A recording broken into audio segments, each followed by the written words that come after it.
Let's see how this goes here. So, but oh my goodness! Oh, I just broke something.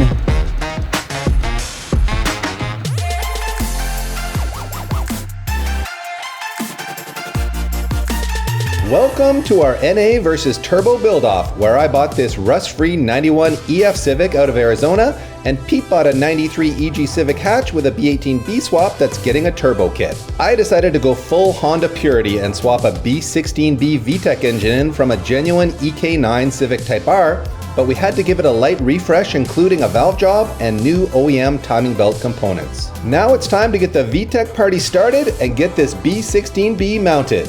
But before we get started, we want to bring you this public service announcement from Continental Tire, and that is, it's okay to be a bald man, but it's not okay to be a bald tire, especially in these wintry conditions that we have here. So we want to reinforce the thought that go get yourself some good winter tires, and for that we do recommend Continental's Viking Contact 7. Pete and I run those on both our cars. We find them to be exceptionally good in the snow, but they're also really good on dry conditions. They're not super noisy the way a lot of winter tires are, so we love them. We think they're the best winter tire going. And for those of you brave enough to drive your vintage Hondas in the winter, they do offer these 15s in the Viking Contact 7 snow tires. However, we all know most of you want a proper summer tire, and our go-to is the Extreme Contact Sport 02s. Great handling, great longevity in terms of tread life, and they're quiet with great rain performance. So these are certainly our go-to for anything summer oriented. When putting a B series into an EF engine bay, one thing you have to do is clearance this frame rail down in this area for the alternator. Otherwise it hits there and it's not going to fit. So we did a bit of Google searching to try to figure out where exactly that dent needs to go, and we actually found a great video by, lo and behold, the previous owner of this EF hatchback. This is Brian from Hasport.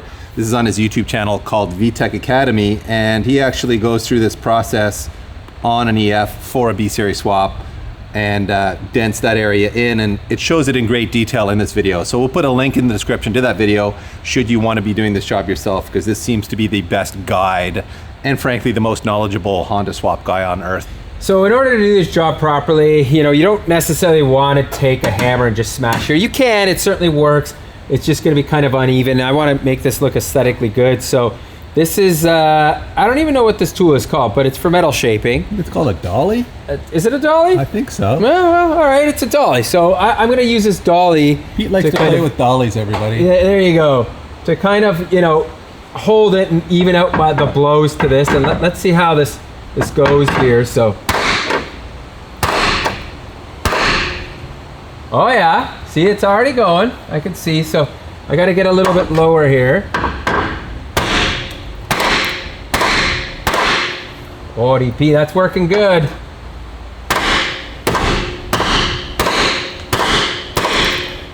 Look at that. All right, so this technique's pretty good. Let me, this is gonna take me like 5 minutes to properly hammer this in. Let's just show you what the end result looks like. There's the finished product. I think it's a decent enough dent there. I'm confident it's gonna be good. And me and Dave just talked. We were thinking about painting it, just giving it a couple sprays of white. But I think what's going to happen if we do that, it's just going to draw attention to it, because there's going to be like this weird spot of paint here. So instead, what I'm going to do is spray a little bit of the Tremclad Satin Clear on here just to cover this up. Really, it doesn't even look that bad, but I do have a little bit of exposed metal here that I do want to cover up. So we're just going to go like this, and done. There it is. That project is finished, everybody. Next on the to-do list is removing this rear engine mount. I guess technically maybe it's a transmission mount.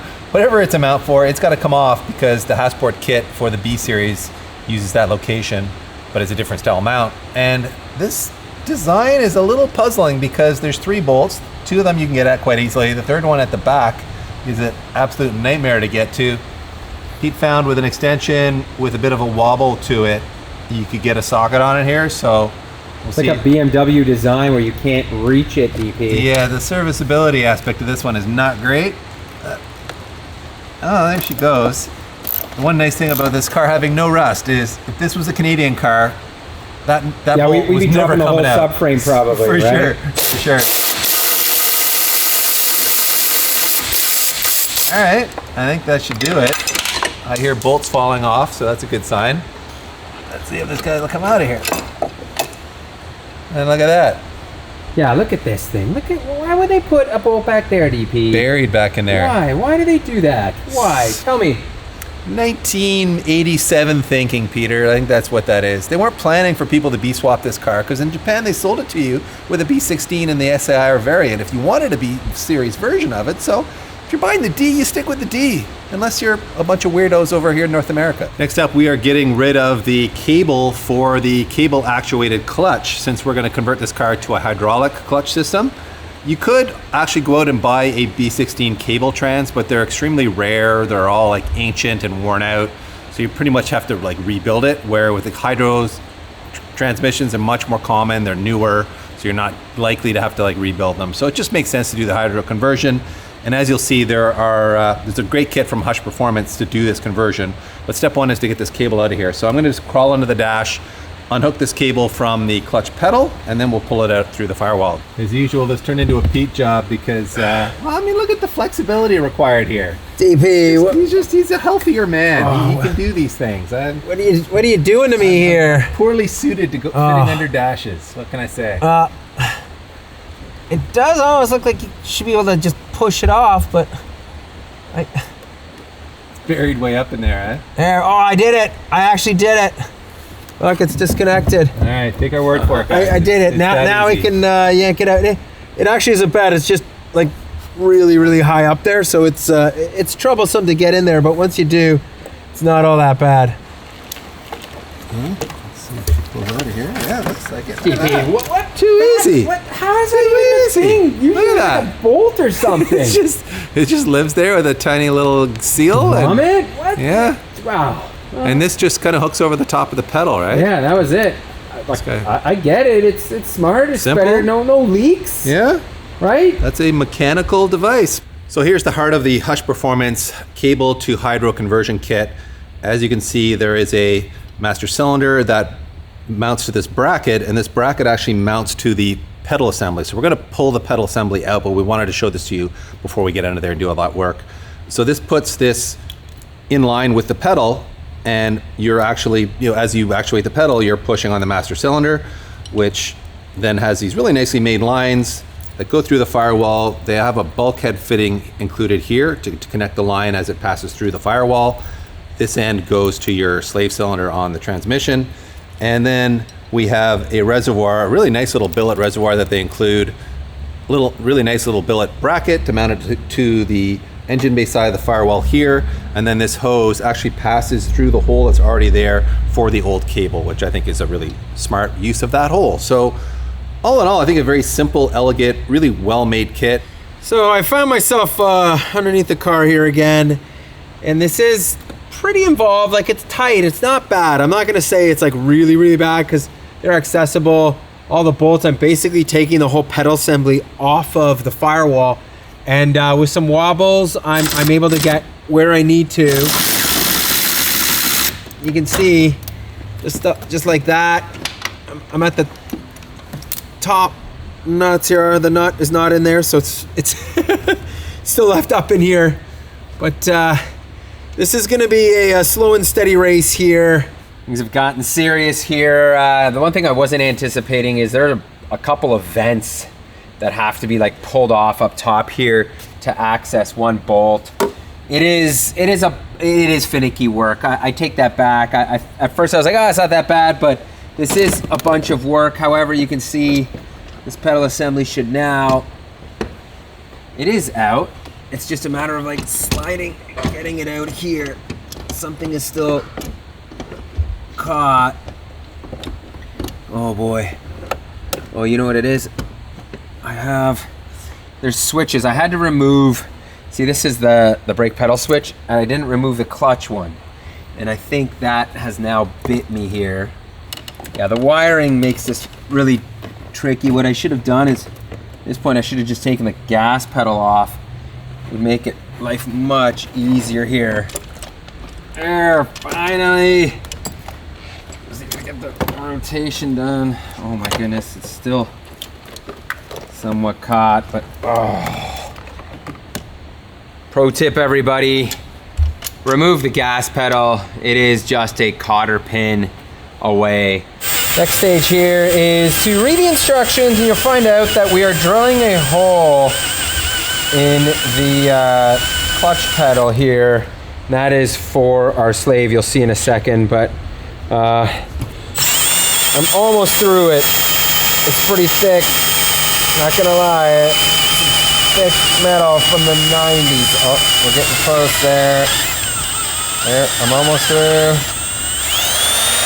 Perfect. All right. Here is the installed version, and you can see we now have a hydraulic master on the clutch pedal. Look at that, everybody. Now, the tricky part, I think, is going to be installing this. The cold air vent, or like the fresh air vent, there has to be deleted. So we're gonna lose that because this whole contraption has to fit in there. Not a huge deal. However, there is some adjustment that needs to be done, and I'm not necessarily sure. So we gotta do a bunch of reading to figure out what adjustment needs to be done, so we don't end up putting this in and then have a clutch pedal that doesn't throw far enough, or the engagement is wrong, because trying to reach this under the dash is going to be difficult. So we've got some work to do here in order to make room for that hydraulic setup. I now have to remove what is essentially the fresh air vent that resides in this area here. And I'm pretty sure it was designed to come out after you remove the entire dash, which we definitely don't want to get into. So this is going to be a bit of a chore. We're not going to be reusing it, so I can kind of destroy it, but it's still it's kind of remarkable how tight it is in here. I thought we could just yank on it, and I'm like yanking on it, and it still won't come out. Like, I'm slowly deforming it, but oh my goodness. Oh, I just broke something, some clips or something. So irreplaceable 30-year-old Honda ducting. I know, man, I know. So the battle royale has finally ended, and man, this is a nightmare. We couldn't find any information online how to remove this. It doesn't really say in the Hush Performance instructions how to do this. And the big problem here is, you can see there is a nut that is holding this onto the brace that runs across underneath the dash. So in hindsight, honestly, I would rather probably pull the whole dash, or maybe remove the tack area, like the cluster. Maybe behind here you can get to this bolt, but you need to get to this bolt. I had to first rip this bottom piece apart, then had to bend this down to finally get to this nut to loosen it and take it out. But this is it, man. Sadly, sometimes there's not a lot of information on the internet, and rightly so. How many guys are doing hydro conversions on their EFs? So it was a bit of trailblazing, but we got it out. So finally, now we can get that whole clutch pedal assembly with that hydraulic setup installed. Pedal assembly is back in, and it wasn't all that bad. You can see we mounted up the reservoir right here. Had to drill a hole. There's a couple bolts that for reinforcement of the whole clutch pedal assembly that need to be drilled and then mounted up in here. And lastly, here is our line that is going to run to the slave cylinder. And we already had a hole here. I'm not sure, I'm pretty sure it was aftermarket. It wasn't OE. There was a hole right here. They have a nice bulkhead that you pass through right here. Hush actually, in their instructions, mentioned that drilling it down in this area here, but we've got brake lines running here, so I was like, whatever, this is kind of perfect. And that concludes our entire hydro to cable conversion. So it was a bit of a journey, but it's all gonna be well worth it in the end. We are very close to being ready to pop that motor in there, but before we do that, we are gonna run some wiring. This harness is from a company called Versatile Wiring, and these are made to order harnesses for this type of swap. So we literally told him, all right, we're putting a B16B in this EF chassis, including the fact that it was the multi-port weird stuff. So he knows exactly what harness is in this chassis. He knows that that's an OBD2 style B16B engine, and he makes the harness to make the two connect. The other option we considered was to use the D series harness and basically join it with a B series harness so that you've got a complete OEM harness, but that's a lot of work. Where this for $500 just seems like a no-brainer to us. It takes all the thinking and effort out of it. It just becomes a plug-and-play affair. So there it is. The harness is now in. We have everything that we needed to run outside in, and we also have what is this plug here, which is going to be for a wideband O2 for an AM wideband controller. I will show you that once we get to that stage. I was able to actually go through the factory grommet. I just opened it up a little bit. So, and then was able to stuff everything through, which is really nice. You can see it's just been kind of like I cut it open, and now I just need to get the bottom in here. And it's officially time to prep the engine to go into the engine bay, starting with the flywheel. And for that, we've gone with a full spec kit, including their lightweight aluminum flywheel. This would be about half the weight of the OE flywheel if our experience with spec flywheels is any indication, because they're always about 50% lighter. If you saw us take the original flywheel off this engine, those bolts were completely hammered. So we went and bought brand new OE flywheel bolts, and I've even sauced them up with a little blue Loctite on there, as you should, because you don't want your flywheel coming off, everybody. And for the clutch, we have gone with spec stage 1 setup. So this is a full-faced organic front and rear disc, sprung like you would expect, and it's rated to 257 foot-pounds of torque, which is more than 100 pounds more than a B16 needs. So it's plenty of holding capacity, but it's going to have OEM-like drivability. It's going to be very easy to engage and release and all that good stuff. So, you know, with a stock engine like this, there's really no reason to go overkill on a clutch. In fact, you're just going to ruin the drivability of the car if you do. So we recommend always speccing your clutch out, no pun intended, for, you know, the right amount of torque for the engine. You don't want to go too much on it, because it's just going to make life miserable as far as engagement behaviors. My favorite part of every clutch install, pulling out the centering tool, which spec supplies with every kit. You'll also notice they paint mark the clutch and flywheel because they balance the whole assembly. So this puts it back into balance. And on an engine that revs to 9,000 RPM, we certainly appreciate that they balanced this setup. Whoa, she's gonna roll it out. Part every time. There we go. Oh, that sounds good too. It's on the dowel here. Oh yeah, that's it. Pray to God this gearbox has good synchros and good gears. And just like that, the gearbox is in place, and we should mention what gearbox this is. This is actually a legit EK9 Civic Type R gearbox, which we can tell from the part number on it here. This S4C on here indicates that it is in fact EK9 Type R. It also says R4 LSD on here, so it has the factory torsion or gear type limited slip that Honda used in all of their like high performance Type R variant gearboxes back in this era.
Well, the engine's looking a lot more complete now, isn't it? And I should mention again that we did buy this as like a long block, so it didn't have any accessories on it, and that was part of the reason we got such a great deal on it, knowing that we'd have to go out and do some shopping for some of the accessories, including an alternator, which we got from our buddy Luke at Clean Street.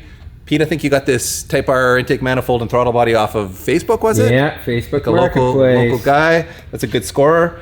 We had to steal the fuel rail off of the EG. That's okay, because we have a different fuel system going on that car. And you'll also notice that we replaced a lot of nuts and bolts with new hardware just to pretty it up a little bit. Well, the car's up high and the motor is sitting here because it is finally time to put this back in the engine bay. So let's get it in position and show you how easy it is to put a B in an EF. Okay.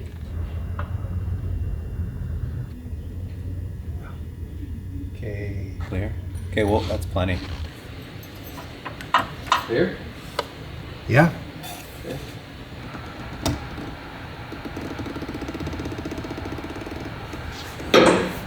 Well, the engine's in place or very close to it, and that means it's now time to bolt it in place with Hasport mounts. Of course, we're going to use Hasport mounts, the OG in engine swapping your Honda. These are beautifully made of billet aluminum, and we've gone with their 60A durometer polyurethane bushings. That is their softest, or I think they probably call them their street spec bushing.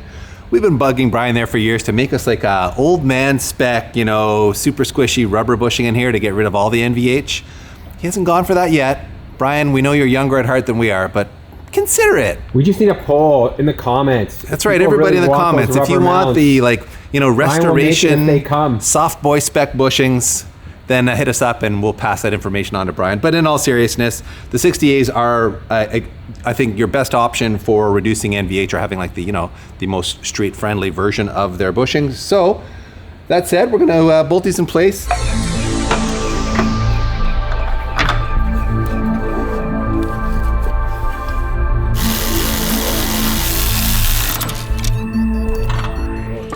You can see the factory bracket back here. It's snug, and we're not entirely sure if we should like bolt it to the tranny before trying to get it on the rear mount, or if the rear mount needs to be bolted to it first. There's a different order of operations you could do this in, and having never done this in an EF before, we're kind of just scratching our heads on it a bit, but we'll get it figured out. So we've got the bracket more or less in place now, and how we did it is we actually pulled a bolt off the rear mount so that we could rotate the mount, so that as we fish the bracket up in there, we could kind of get it aligned and then push the bracket into place, and the mount would rotate back into position with it. So that seemed to work for us. And the T-bracket is back out again. Why, you might be asking, and that is because we've discovered a problem. This is a DA Integra bracket, which we thought would just drop right in there, but it turns out Hasport makes this bracket for this swap for a reason, and that is because these lower two holes here are smaller because they're designed for a cable transmission, and the hydro transmissions use a larger bolt, which do not fit. So it's like an M14, not an M12. Exactly, it's stepped up a size. So if you want to use this bracket, you need to drill these two holes out. The lower hole won't be terrible to drill out, but the upper hole, you can see actually goes through a sleeve here, and drilling that out is going to be not a lot of fun, but we weren't smart enough to order the bracket from Hasport. If you're doing this swap, order the bracket from Hasport. It'll just bolt in. I found what is, I think, a drill bit that is slightly larger in size. I don't have a lot of drill bits this big, so let's just open this hole up right now. I was worried this is gonna happen. Yeah. It's not gonna, oh my goodness. Yeah, exactly. This is, there we go.